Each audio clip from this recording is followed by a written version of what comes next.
friends, now let us discuss about these fossil fuels in more detail. So we will start with coal.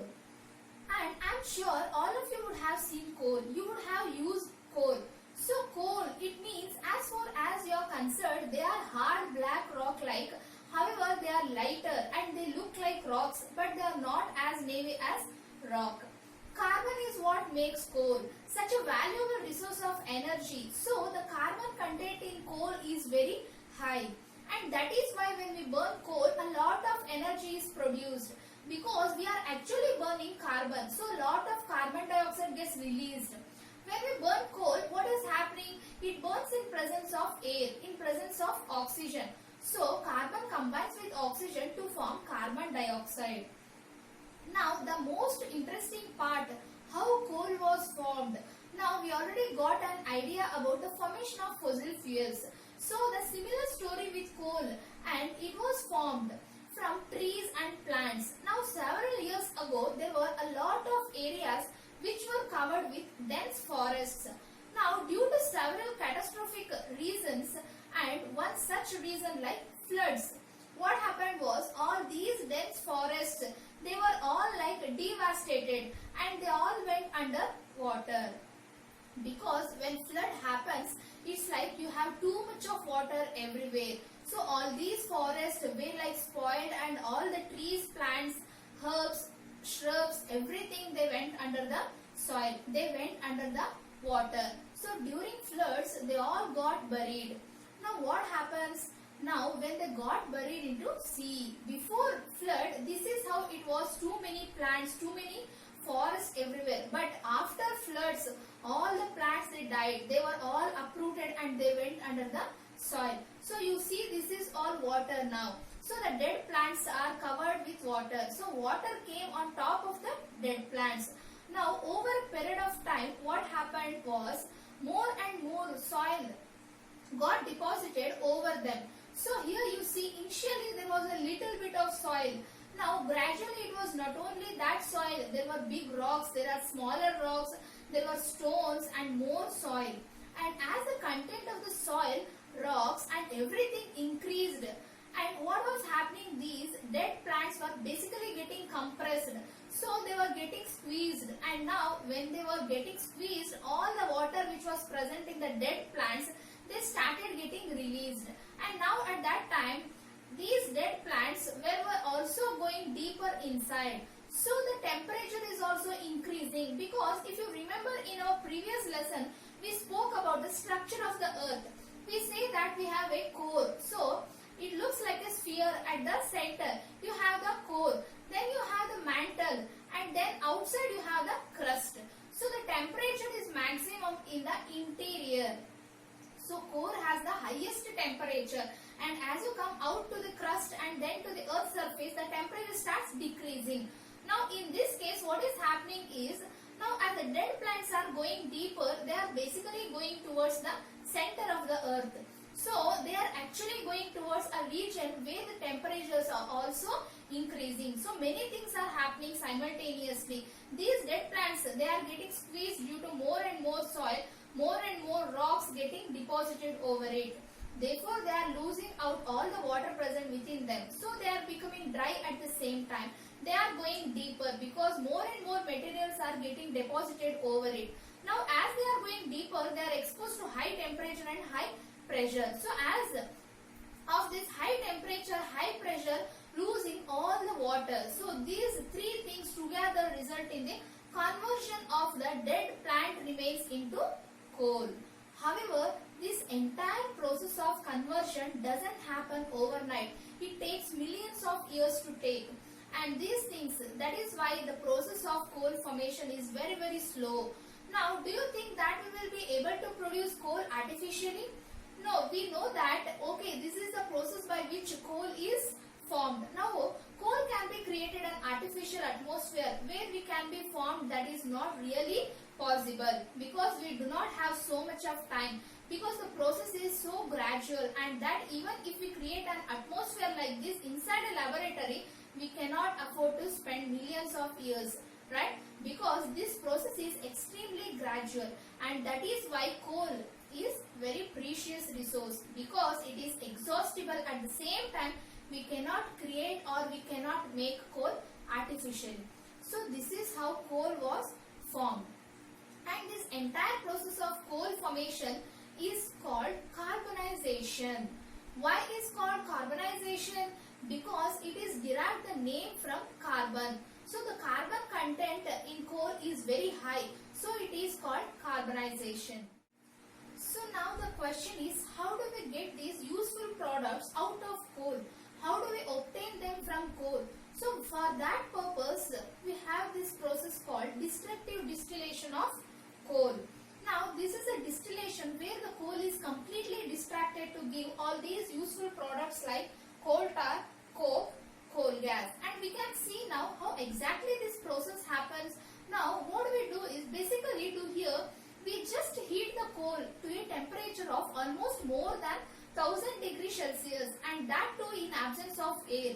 So without air, without oxygen, we heat the coal at a very high temperature of 1000 degrees Celsius. Now what happens? When we start heating coal to such a high temperature in absence of air, so let's see exactly what's going or what's happening. So you can see the entire arrangement of our entire apparatus, how it will set up. We can get the various products out of coal. So for this purpose, we want horizontal glass tube. As you can see here, this is the horizontal glass tube. We would need another vertical glass tube. We would need some coal pieces. As you can see here, these are the coal pieces. So basically we are going to heat these pieces of coal. We also need a vertical tube. So here you can see this is a vertical tube. Now the two tubes are arranged in such a way that they are connected to each other. So you see this glass pipe connects the horizontal tube with the vertical tube. We take some water in the vertical tube. As you can see, some water is present in the vertical tube, and we need a burner to heat the coal. So here you have the burner. So that's all we need to carry out this destructive distillation of coal. Now what is going, and when we heat this coal, so let's see, and what we observe is we heat the coal. What we are doing, we heat the coal. Some colorless vapors are formed, and these colorless vapors flow through this tube and reach the vertical tube, and these colorless vapors condenses to form a black viscous snake at the bottom of the vertical tube, and this layer is called coal tar. So you see, it is a dark viscous layers. Coal tar is a dark, almost black in color. So it is a viscous liquid. So it seems to be very thick in nature. So basically how you can actually see it for yourself, that over a period of time, from here you can see some vapors, those vapors travel down vertical tube, and then in the vertical tube, after some time they form this dark viscous layer at the bottom, and this is called coal tar. So that's how coal tar is formed. Now when you observe little more closely, you will see that there are some other vapors which form a colorless layer. So as you can see here, the color is little bit, it doesn't have a specific color. This layer is colorless layer which is present just above the coal tar. So that is called the liquid ammonia, because it has been found that this layer contains a lot of dissolved ammonia. So this layer is the liquid ammonia. So that's how we get liquid ammonia from coal. Now again, what do we see? That there are certain vapors which do not react in any way. So they do not get condensed, they do not form any layer in the vertical tube. But what do? They just go out of this vertical tube. So we can actually see some vapors coming out of this tube. So these vapors are nothing but coal gas. So that's how again we got another product out of coal.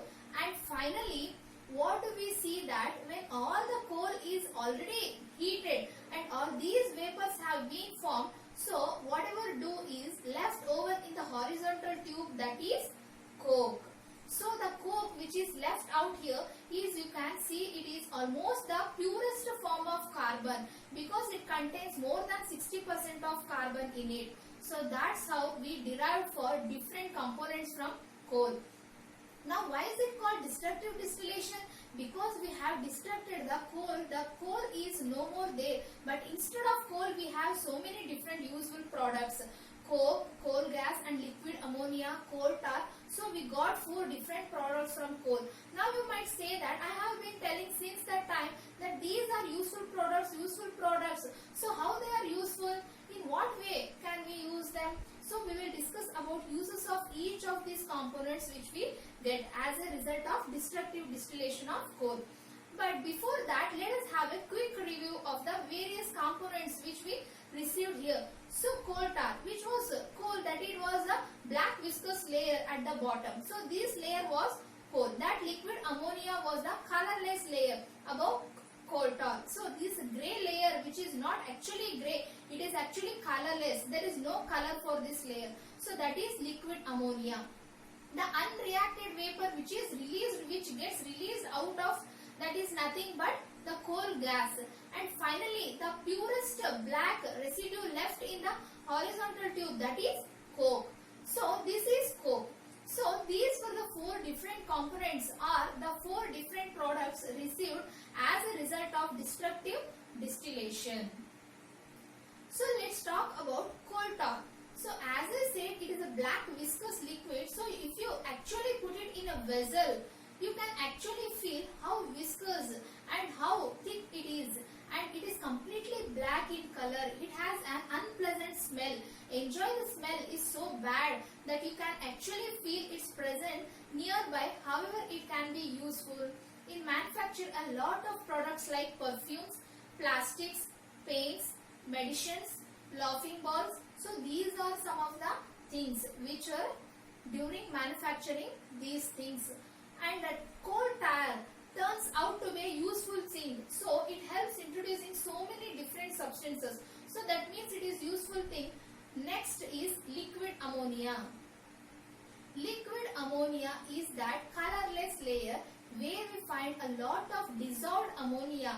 It acts as an excellent fertilizer for better plant growth.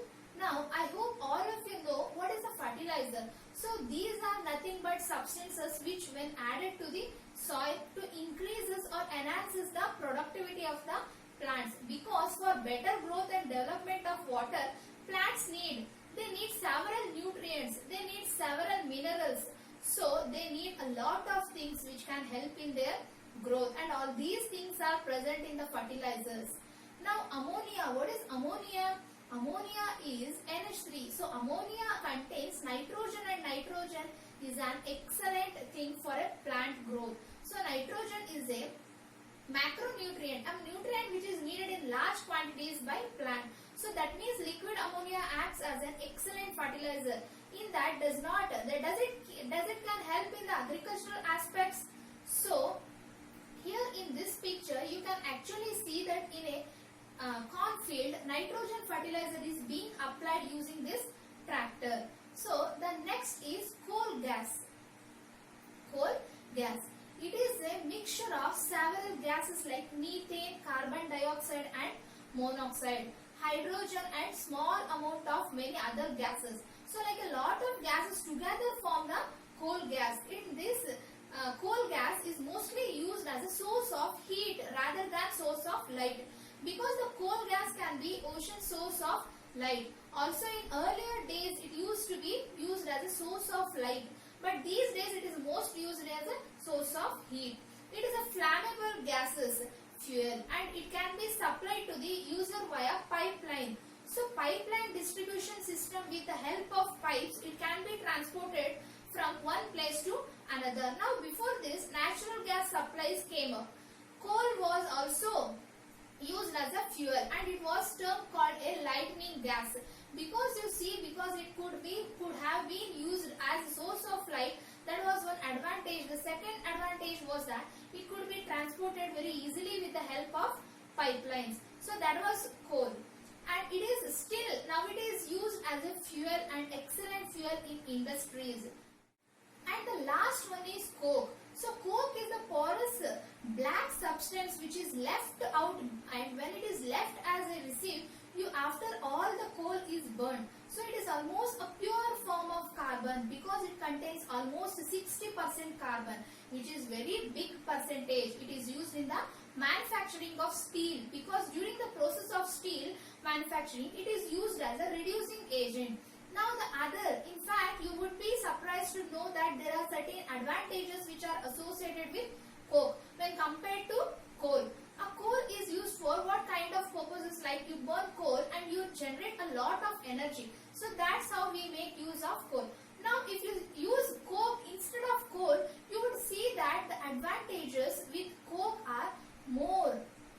Why? That's because in case of coal and you use coke as a fuel, the smoke producing constituents are driven off during coke formation. So when coke is formed from coal, during that time whatever components produce a lot of smoke and cause air pollution, all those components are removed. So therefore coke is basically more clean. They are too cold. So any burn coke, so the air pollution is less.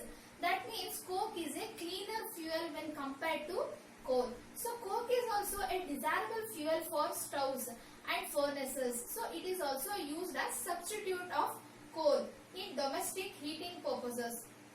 Now I hope you understood why it is used as a substitute, because it is a cleaner fuel when compared to coal. And it is also a more efficient fuel when compared to coal. So these are the various useful products which are obtained from coal. Now not only this coke can also be used to produce a lot of different gases.